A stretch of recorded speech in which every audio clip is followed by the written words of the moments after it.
امروز جلسه دوم آموزش ترسیم پله در رویت رو با هم داریم. پس تا آخر با من همراه باشید.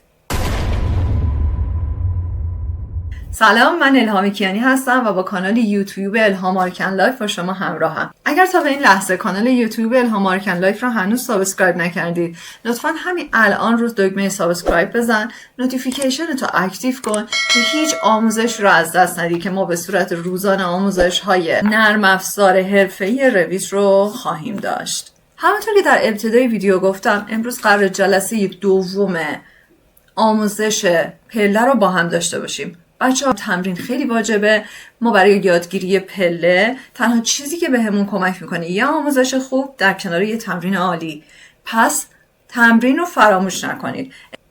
امروز مطالب مربوط به ترسیم تریت رو در ادیت تایپ و پراپرتیز آموزش میدم و تمام مطالب رو با دقت گوش بدید. مراحل رو با دقت طی کنید که هیچ اروری در هنگام ترسیم پله نگیرید. اوکی، بدون مطالب بیشتر وارد رویت میشیم تا آموزش رو شروع کنیم. پس میریم که ادامه کار رو انجام بدیم. وارد ادیت تایپ میشیم و از قسمت ادیت تایپ اول اینکه مینیمم ران ویدث رو میذاریم روی 1.20. مینیمم تریت دپسش رو میذاریم روی 30 و اینکه میایم در قسمت کانستراکشن در قسمت ران تایپ که مدلمون هست مونولیستیک واردش میشیم که تا بهش تریت رایزر استفاده کنیم یا میتونیم متریال مونولیستیکمون رو عوض کنیم. الان اینجا ضخامت استراکچر رو بهمون داده. بذارید من یه بار اینو ببندم، اینو بیارم این برتر، دوباره ادیت تایپ رو باز کنم، یه ذره بیارم جلو،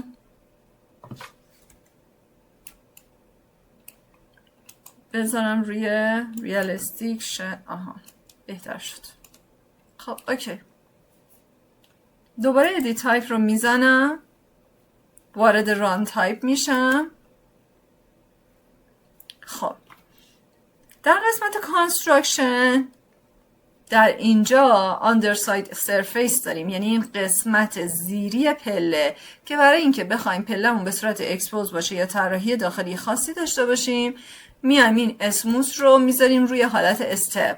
اپلای که میکنیم میبینید که حالت پله پله میشه و همچنین میتونیم استراکچر دپسش رو، یعنی ضخامت استراکچر رو، ضخامت سازه پله رو تنظیم کنیم.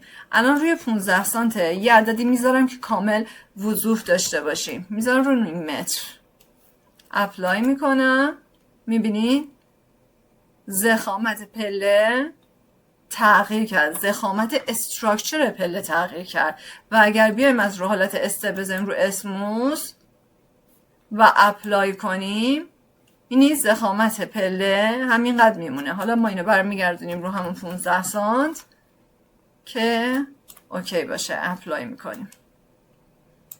حالا میتونیم متریال بدیم به پله مونولیستیکمون، میزنیم روی متریال، وارد متریال میشیم، یا کانکریت انتخاب میکنیم و بهش متریال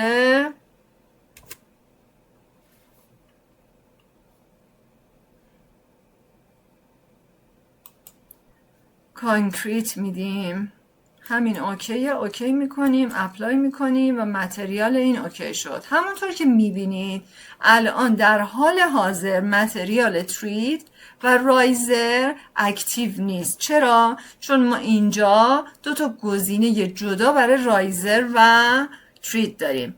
به محض اینکه تریت رو فعال میکنیم و تیکش رو میزنیم متریال تریت روشن میشه. شما اینجا میتونید به تریدتون تیکنس بدید که تیکنسش بین 0.3 تا 0.5 معمولا بستگی داره که چه متریالی استفاده کنید، چوب استفاده کنید، سنگ استفاده کنید یا سرامیک استفاده کنید، هر چیزی.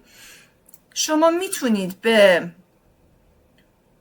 ترید پروفیل هم بدید، یعنی شما بیاین داخل، الان پروفیلش حالت دیفالته، بیاین داخل ترید پروفیل بشید و یه پروفیل انتخاب کنید و بهش پروفیل متفاوت بدید، پروفیلش رو تغییر بدید. الان بیایم وارد متریال ترید بشیم، یه متریال جدید بسازیم، یه create new میکنیم، rename میکنیم، مثلا یه استون.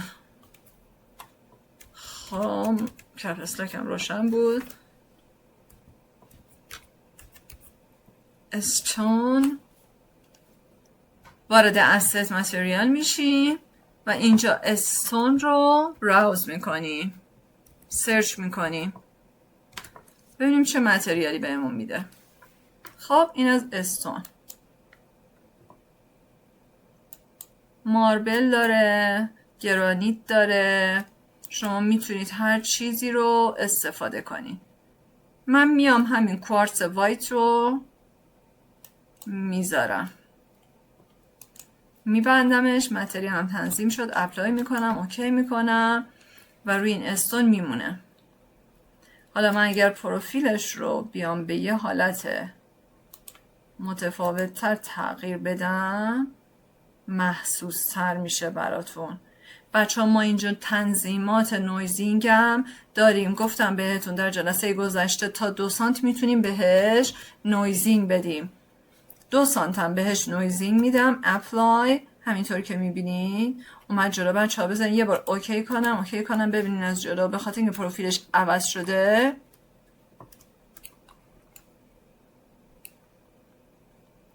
حالت متفاوتی داره که زیاد مناسب کار ما نیست.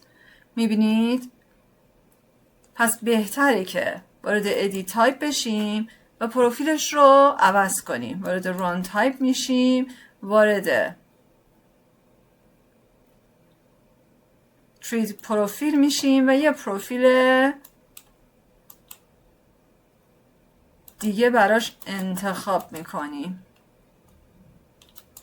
خب به نظر میاد که حالت دیفالتش از همه بهتره. در قسمت فامیلی ها ما میتونیم تریت پروفایل بسازیم.